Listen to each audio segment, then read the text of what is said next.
Hi everyone and welcome. This is the Apostate Prophet. I hope you're all having a great week. As you can see, we have reached 10,000 subscribers together. For that, I want to give you a great thank you. Thank you. More and more people decide to support me even further on Patreon, and I'm very thankful for that. I want to turn that more and more into new videos and more videos with more quality, and many other things that I want to announce at some point. I have lots of great plans, and it's all just for this cause. If I can make it in time, I also want to make a special video for next week in which I will tell a bit more about how life with Islam was and how life without Islam is. That's my way of giving back to you, if anyone cares, you know. Thank you very much. I want to go into this weird topic that I find mildly interesting. I used to have a lot of sleeping problems in the past. While trying to go to sleep, I would suddenly find myself in this state of being trapped between dreams and reality. Sometimes it would happen in the middle of the night, and that's when it gets very, very scary. You might wake up and suddenly have a red filter, a shaking vision. You might hear sounds that sound very, very scary, like someone is screaming. And on top of that, you can't even move. You're trying to move, but you can't. When it happens, it can be terrifying. Especially if you think that this has to do in some way with some weird invisible creatures who want to come to you at night and harass you, wherever they chose you. It gets better when you learn about sleep paralysis and how to deal with it. My problem was sleep paralysis, but because many people don't understand really what sleep paralysis is, including me back then, they attribute it to some supernatural beings that come to you at night. Ooh. I don't have this problem anymore, but I used to have it in the past, and it troubled me a lot. And it troubled me so much that I found the solution in putting Quran verses and prayer sheets under my pillow. It didn't help, but it had a placebo effect. I was very convinced that I was dealing with some form of demon back then. How could I not? We have stupid fantasies of horror and demons everywhere. But if you grow up as a Muslim, you learn from the beginning that there are these beings called jinns. They reside in darkness, they come to you in darkness, and they also somehow stay at places where it's filthy. I don't know why. All the people might tell you stories that terrify you, like some dark thing running after you, appearing to you only at night, touching you, trying to flirt with you even, or even raping you. Most Muslims actually believe that some invisible demons or invisible beings called jinns can fall in love with you and rape you or try to get married to you. If you want to enjoy some stupid stories, you can listen to some funny-looking guys that must be results of such weird sexual interactions. Anyway, in Islam, these weird creatures called jinns exist, and the majority of Muslims believe in their existence, even though Islam claims to be fulfilling Christianity and Judaism, two religions that never had such stories of some weird beings that live in a parallel world like humans and also go to heaven and hell. Yes, according to Islam, jinns are born, they live, and they die. They walk among us in a parallel world, they have games and beliefs and lives and everything, and when they die, they are judged in front of Allah. The Quran even speaks to humans and jinns several times and declares to be a religion for humans and jinns. The Quran even contains a whole chapter called Jinn and says that the jinns have heard of the Quran, found it amazing, and started to believe in it. That's a pretty weak way to convince the poor Arabs back then, but apparently it worked. According to Islam, jinns were created from smokeless fire. They are not considered spiritual beings. They are completely physical and existent. No one can see them because they are naturally invisible to humans, but sometimes they can show themselves to people through their dark presence, or they can make themselves actually visible to people. Usually only one person can see them. I wonder why. Oh, wait. Even though they exist physically, we cannot trace them in any way, even in today's time, where our technology is so advanced that we can clearly see air that we could normally not see. It's weird how we can't trace them in any way, but they somehow enjoy our dirt and our garbage. Muhammad even said that jinns and devils visit human toilets frequently, which is why Muslims are supposed to ask Allah for help before they go to the toilet. The Messenger of Allah said, "These privies are frequented by the jinns and devils, so when anyone amongst you goes there, he should say, 'I seek refuge in Allah from male and female devils.'" In the following hadith, it gets even weirder.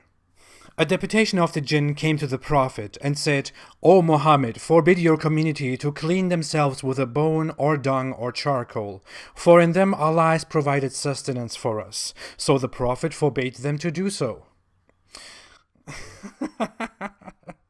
It's also quite weird that Muhammad doesn't know this, so that jinns have to come to Muhammad and tell him about it. And he does this immediately. Jinns have different names depending on their nature and their actions. Normally they are called jinns. If they are evil ones who try to harass Muslims and to lead them astray from Islam, they are called devils. In Islam there is more than just one devil, and Satan, also called Iblis in Islam, is a jinn, not an angel. He is something like the head of evil jinns, but I will deal with Satan in a separate video. I will call jinns only jinns in this video. What is very weird about jinns is their origin. As mentioned, in Christianity and Judaism, there is no such belief in some weird creatures that were created from fire who roam through our universe and have sins and lives and everything, just like you and me. Some sort of fire species that God talks to, just the way he talks to men. No matter how you try to analyze the Bible, such a thing does not exist in the Bible. So it's quite surprising that Islam came up with such a concept, right? Or is it surprising? Islam originated in Arabia as we know it, and Muhammad's struggle was mostly with the local polytheists, Arab pagans. It's all not very surprising if you look at what pagans before Islam believed in.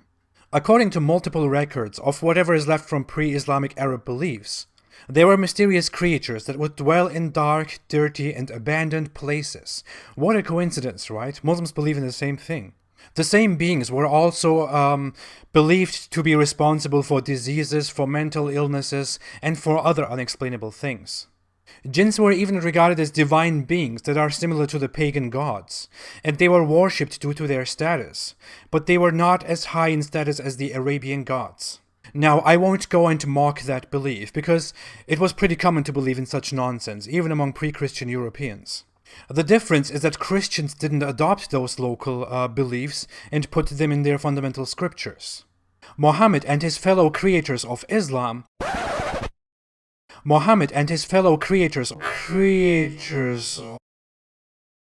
took pagan beliefs and phobias as they are, changed them a little bit, and put them into the Quran in Islam, which was supposed to be an Abrahamic religion, based on the biblical God and the biblical prophets.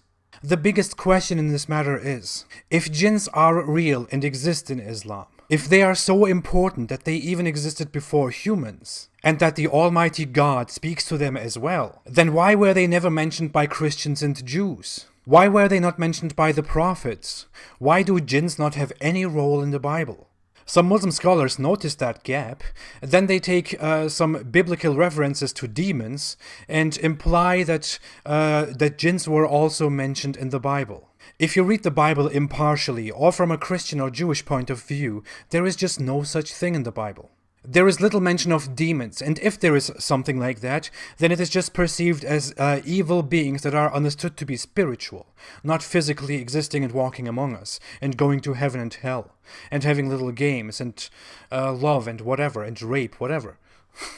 Christians didn't believe in jinns.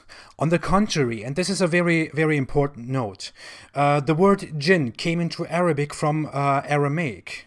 Aramaic Christians, as far as historians can record, called pagan, demons, and minor deities jinns.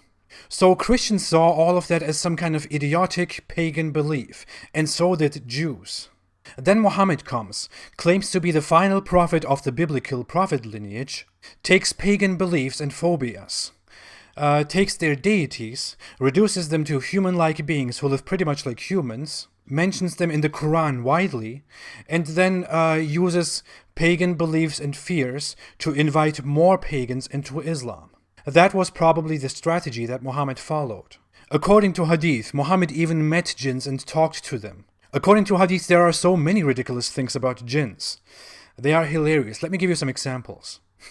Muhammad said that fortune tellers can occasionally tell the truth because jinns inspire them. He also said that jinns can come at night and steal your belongings, and they can set your house on fire. That needs very solid proof. Some snakes are jinns according to Muhammad, so when a snake comes inside the house, one should warn the snake 3 times. And if the snake persists, then you should kill them. You are supposed to warn the snakes because they might be Muslim jinns. Good luck getting yourself killed while warning a snake 3 times. Hey, please go away. Hey, please go. Ah! Jinns will also go to hell. How fire will harm fire is a mystery. Evil jinns can come sometimes and disturb you in the middle of the prayer. If that happens, you are supposed to spit to your left 3 times.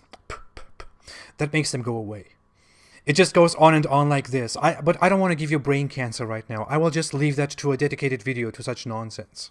And if you are a woman who doesn't dress properly and modestly, then jinns can also fall in love with you and follow you and harass you and try to get married to you or have sex with you. These are words that come from some very, very scholarly Muslims. It's so clear and easy to see. I mean, if you grew up as a Muslim, all of this actually sounds quite reasonable to you.